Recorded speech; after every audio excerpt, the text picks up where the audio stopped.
আসসালামু আলাইকুম। আজকে আমরা রান্না করব মলা ফিশ এবং তার সাথে কিছুটা আলু দিয়ে রান্না করেছি। সেক্ষেত্রে এই ২ টা উপাদানে আমরা মূলত কী পুষ্টি উপাদান পেয়ে থাকি সে সম্পর্কে আজকে আমরা জানব। মলা ফিশ রিসার্চকৃত অনুসারে দেশীয় ছোট মাছ মলা ফিশ, ঢেলা এগুলোতে প্রচুর পরিমাণে মাইক্রো নিউট্রিশন বিশেষ করে vitamin A, calcium, iron, zinc যা সঠিক পুষ্টি ও স্বাস্থ্যের জন্য প্রয়োজনীয়। নিউট্রিশন ভিটামিন, ক্যালসিয়াম, আয়রন এবং এইগুলো মিনারেলস পাওয়া যায় vitamin A, D, E, vitamin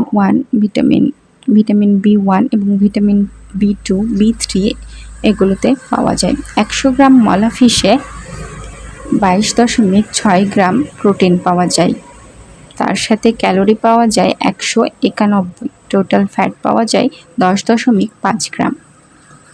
তার সাথে আমরা আলুতে পাই ফ্যাট, প্রোটিন, কার্বোহাইড্রেট সবচেয়ে বেশি থাকে এবং তার সাথে আদা রসুনে পাওয়া যায় প্রচুর পরিমাণ সোডিয়াম, পটাশিয়াম, ম্যাগনেসিয়াম এবং ভিটামিন, ক্যালোরি, আয়রন এবং বি6।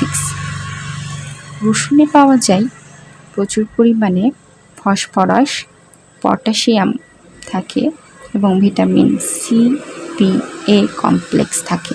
কাঁচামরিচে আমরা কিছু ভিটামিন পেয়ে থাকি ভিটামিন 9, ভিটামিন বি6, ভিটামিন আয়রন এবং সোডিয়াম।